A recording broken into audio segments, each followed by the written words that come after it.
नवनीत ये लो तुम्हारी cold drink, मैं मूवी की टिकट बुक कर देती हूँ। ठीक है।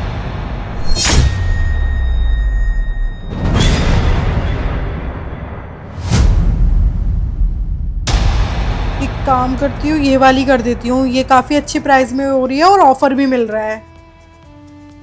बेहोश होने की एक्टिंग करो क्या?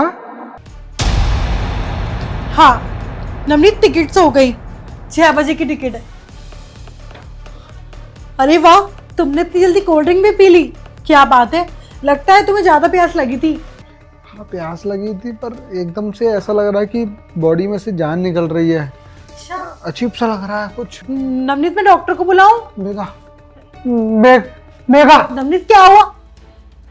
अरे क्या ही होगा, मर गया फौजी। बस बात इतनी है कि बॉर्डर पे शहीद होने की जगह घर में ही शहीद हो गया और अपनी बीवी के हाथों हो गया। मैंने कोल्ड ड्रिंक के अंदर जहर मिलाया था, समझा तू, और तुझे मारने के लिए मिलाया था ये सब। और अब क्या होगा, अब तेरी सारी प्रॉपर्टी और सब कुछ मेरे नाम होगा। वैसे कुछ भी हो, इस सिक्योरिटी गार्ड ने बिल्कुल बढ़िया काम किया है।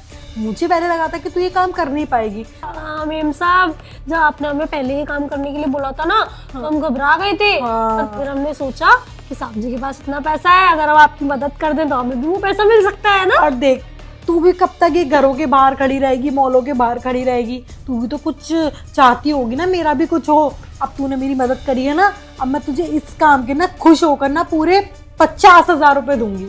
मेम साहब 1 लाख हो जाते तो ज्यादा बढ़िया रहता। अच्छा। अब इतने पैसे आप कमा रही हैं इस चीज से। अब ये सब बातें छोड़, अब मेरी बात सुन। इस लाश को ना हम जल्दी से ठिकाने लगाते हैं। ठिकाने तो लाश लगाई जाती है ना मेम साहब, ये तो जिंदा इंसान है। पागल वागल हो गई है क्या? दिन में तूने चढ़ा रखी है क्या अपने सांप की? अरे अभी तो तूने जहर मिलाया था, मर तो गया ये। साहब जी मर गए क्या? मरा नहीं हूँ, जिंदा हूँ मैं। और तेरी सारी बातें सुन रहा था मैं। तुझे कैसे मालूम था ये जिंदा है? क्योंकि आज मैं जिंदा हूँ ना, वो सिर्फ दिव्या के वजह से। अगर ये सिक्योरिटी गार्ड हमारे घर की सुरक्षा नहीं कर रही होती ना, तो आज मेरी भी सुरक्षा नहीं हो पाती। अरे नहीं नवनीत, जहर मैंने नहीं, इसने मिलाया है। मिलवाया तो आपने था ना मेम साहब, और आंखों के सामने खड़े होकर मिलवाया था, इसलिए जहर तो हमने मिला दिया। लेकिन उसके बाद में हमने साहब जी को वो कोल्ड ड्रिंक पीने से पहले ही ना रोक लिया था और उनको पर्ची दे दी थी कि बेहोश होने की एक्टिंग करो। तो मैं छोड़ूंगा नहीं। मैं देखना तुम्हारे साथ मैं क्या करवाऊंगा। तुम्हारे घर पे भी जाऊंगा, उन्हें भी बताऊंगा कि तुम्हारी बेटी है कैसी, कि बाहर चक्कर चलाती है और मुझे मारना चाह रही थी, जहर मिला के मुझे मारना चाह रही थी। उसका भुगतान तो तुम्हें करना पड़ेगा। चलो उठो यहाँ से, उठो, चलो।